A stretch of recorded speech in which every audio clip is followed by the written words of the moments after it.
Guys, आप लोगों का स्वागत है आपके अपने YouTube चैनल में जिसका नाम है सूरज क्लासेस। आप लोग देख रहे हैं क्लास 12 का चैप्टर नंबर 2। चैप्टर नंबर 2 के अंदर बताते हैं जो हमारे महाराजा हैं वो कहाँ के हैं, प्रतिबंधपुरम के। वो इस स्टोरी के बहुत बड़े मोस्ट इंपोर्टेंट कैरेक्टर उन्हीं का रहेगा। पूरे कैरेक्टर में सिर्फ उनका कैरेक्टर हमें ध्यान से पढ़ना है। वो बताते हैं उनका नेम क्या था। उनका बहुत बड़ा नेम है, थोड़ा सा जमींदार जनरल करके। आप इसको यहाँ पर पढ़ लीजिएगा और इसे याद करिए, ऐसा नहीं है। समझते हैं इस स्टोरी को तो समझ आ जाएगा। वो बोलते हैं कि उनका नेम क्या था, टाइगर किंग। शॉर्ट में उनका नेम टाइगर किंग था। अब उनका नेम टाइगर किंग क्यों पड़ा, इसी चीज पे हमारी जो स्टोरी है पूरी कंटिन्यू रहेगी, तो इसे ध्यान से समझिएगा। वो बताते हैं जैसे हर बच्चे का जन्म सबसे इंटरेस्टिंग होता है, वैसे हमारे जो राजा है उनका डेथ क्या है वो भी एक्स्ट्राऑर्डिनरी है। उनकी डेथ एक्स्ट्राऑर्डिनरी थी, तो हम जानते हैं उनकी डेथ एक्स्ट्राऑर्डिनरी कैसे थी। तो जो बच्चा जन्म लेता है उनका बॉर्न ही सबसे अलग था। The child born under this star will one day have to meet its death। जब वो जन्म लेते हैं तो एस्ट्रोलॉजर कहते हैं कि उनकी मृत्यु होगी एक न एक दिन। तो जो 10 दिन का बच्चा है वो कहता है कि ये कौन सी ऑस्पिशियस बात है, मतलब 10 दिन का बच्चा बोल पड़ता है और कहता है all those who are born will one day have to die। जो जन्म लेता है उसकी मृत्यु क्या है, निश्चित है। जो जन्म लेता है उसकी मृत्यु क्या है, निश्चित है।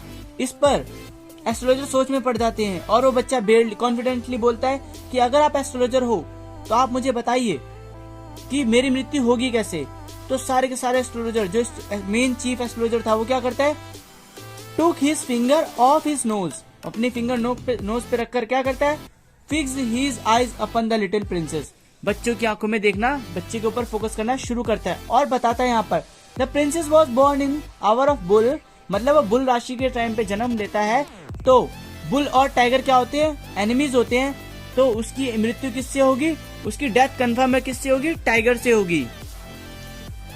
और बच्चा इस चीज को सुनकर आराम से, छोटा सा बच्चा क्या जवाब दे सकता था, बट उसके आगे वो इस बात को ध्यान से अपने दिमाग के अंदर बिठा लेता है और धीरे धीरे वो बड़ा होता है। तो बच्चे की परवरिश बहुत अच्छे से की जा रही थी और उसे the boy drank the milk of an English cow. वो बच्चा इंग्लिश काउ का मिल्क पिया करता था।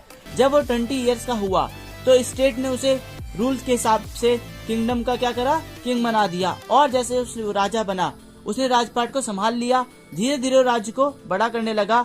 और लेकिन उसने ये ध्यान रखा था कि जैसे एक काऊ क्या करती है, अपनी सेल्फ डिफेंस में अटैक कर सकती है, वैसे ये बताता है कि क्यों ना मैं अपने सेल्फ डिफेंस में टाइगर उसको हंट करके खत्म कर दूं।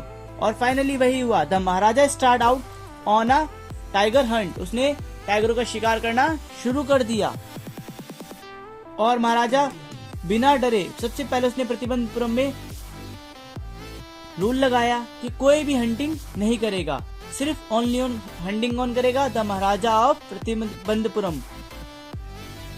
जब एस्ट्रोलॉजर को पता चलता है कि राजा ने डिसाइड किया है कि वो क्या करेगा, टाइगर्स को मार देगा, तो वो बोलते हैं कि आप 99 टाइगर तो मार लोगे, बट आपको डर है किससे, 100वें टाइगर से। 100वां टाइगर आपको क्या कर देगा, मार देगा। और हमारे महाराजा कॉन्फिडेंटली बोलते हैं कि अगर मैंने 100वें टाइगर को मार दिया तो तब then I will tear up all my books on astrology, set fire to them. मैं उन सबको फाड़ दूंगा और उसमें आग लगा दूंगा। मतलब एस्ट्रोलॉजर कहते हैं कि मैं अपनी सारी किताबें फाड़ कर उसमें आग लगा दूंगा और मैं अपनी बाल कटवा दूंगा और मैं इंश्योरेंस एजेंट बन जाऊंगा। काफी फनी माहौल हो जाता है वहाँ पे। The state ban tiger hunting by anyone except the maharaja. Maharaja के सिवाय किसी ने अगर टाइगर को मारा तो उस पे बैन लगा दिया गया था। The maharaja vow he would attend all other matters only after killing the 100 tiger. Maharaja ने कसम खा ली, सौगंध ले ली कि मैं तब तक किसी और काम पे ध्यान नहीं दूंगा जब तक मैं 100 टाइगर मारना दूं। तो देखते हैं वो किस तरीके से 100 टाइगर को मारेंगे। आगे बताते हैं the bullet miss it's mark. और एक भी टाइगर उनके मार्क को, बुलेट एक भी बंदूक से उनकी बच नहीं पाता था, एक भी टाइगर। वो सारे टाइगरों को कंटिन्यूस मारते जा रहे थे। अब देखते हैं उन्होंने कितने टाइगर मार दिए। इसी दौरान क्या होता है कि एक ब्रिटिश ऑफिसर क्या करता है, प्रतिबंधपुरम में विजिट करता है और उसे क्या पसंद था, फोटोग्राफी पसंद थी, वो भी डेथ टाइगर के साथ। अब वो यहाँ पर आके परमिशन मांगता है राजा से, बट राजा क्या करता है, रिफ्यूज कर देता है उसकी परमिशन। रिफ्यूज मतलब इनकार कर देता है। इस बात पर अगर ब्रिटिश ऑफिसर चाहे तो उस राज्य पार्ट को छीन भी सकता था, युद्ध कर ब्रिटिश से क्या कर सकता था। ब्रिटिश ऑफिसर का आपको पता होगा हमारे देश में राज था, तो ब्रिटिश ऑफिसर क्या कर सकते थे, उस राज्य को छीन भी सकते थे। बट राजा बिना डरे दूसरा दिमाग लगाते हैं और क्या करते हैं, वहां की रानी को बहुत सारे पैसे दे देते हैं। वहां की रानी को क्या करते हैं, बहुत सारे पैसे। कैसे पैसे, किस तरीके से पैसे देते हैं, वो देते हैं उन्हें डायमंड रिंग्स, डिजाइन करी हुई, बहुत सारे नेकलेस, बहुत सारे जवाहरात। और आप सोच रहे होंगे पैसे क्यों बोला था मैंने, क्योंकि उसका खर्चा आ जाता है 3 लाख रुपए। उस टाइम के समय 3 लाख रुपए की वैल्यू बहुत ज्यादा हुआ करती थी।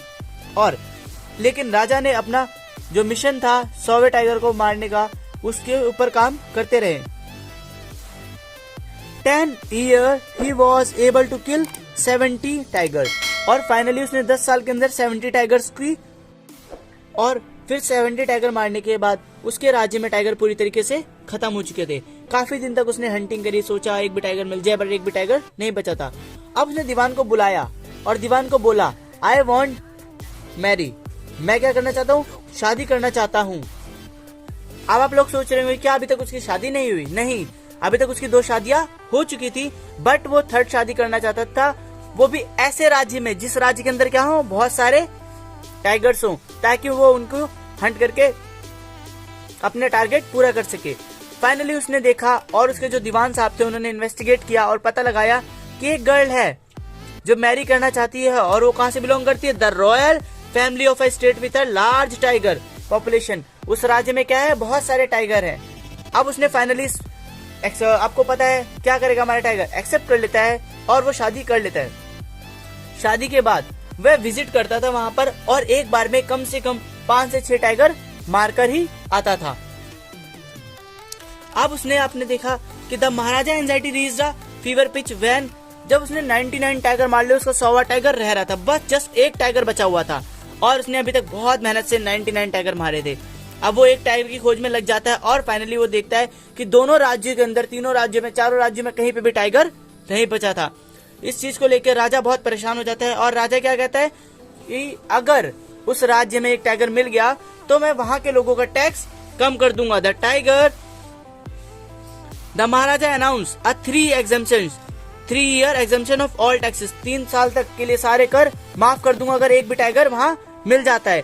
बट काफी टाइम तक ढूंढने के बाद एक भी टाइगर वहां नहीं मिला। वहां के लोग परेशान होने लगे।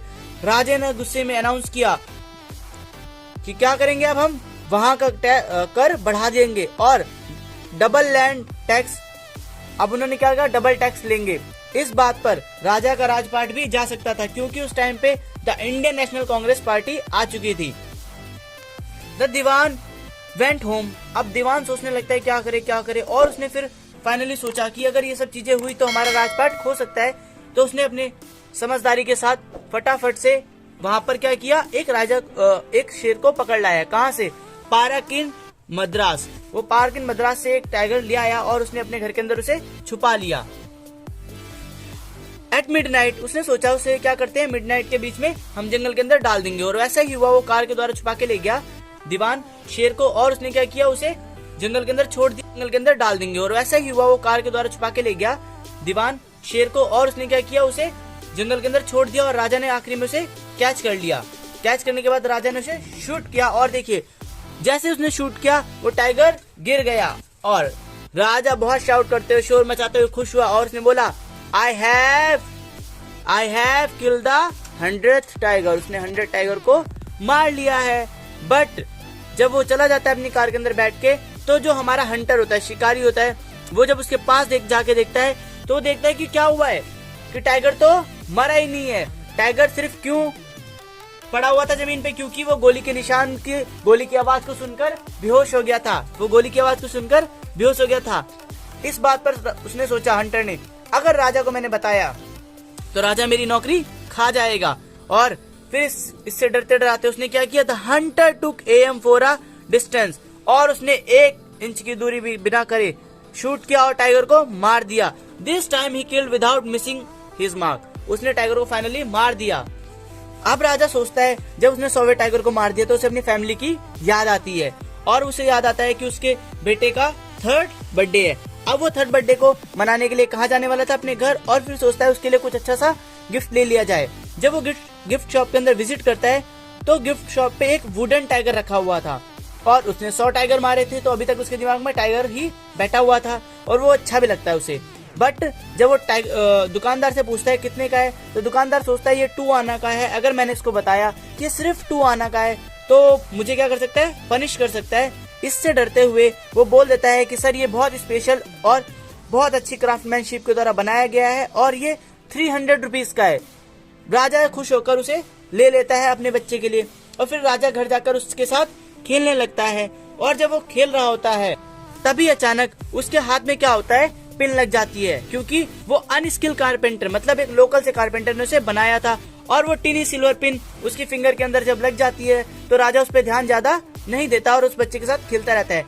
नेक्स्ट डे जब वो देखता है कि उसकी फिंगर में क्या हो रहा है, इन्फेक्शन हो गया है, तो इस इन्फेक्शन से काफी परेशान हो जाता है। इन 4 डेज बाद वो इन्फेक्शन बढ़ता जाता है और वो पूरे उसके आर्म में हो जाता है। अब 3 फेमस सर्जन को बुलाया जाता है। सर्जन कौन होते हैं, जो उसका ध्यान रखते हैं, जो उसका ऑपरेशन करने वाले थे, जो उसका इलाज करने वाले थे। तभी अचानक क्या होता है, सर्जन काफी दिन तक हार्डवर्क करते हैं और फाइनली बोलते हैं the operation was successful, the Maharaja is dead. और यहाँ पर हमारा राजा मर जाता है। तो एस्ट्रोलॉजर की भविष्यवाणी फाइनली सत्य हुई कि नहीं हुई, ये आप लोग मुझे कमेंट में बताइए। Thank you. मोर वीडियोस के लिए विजिट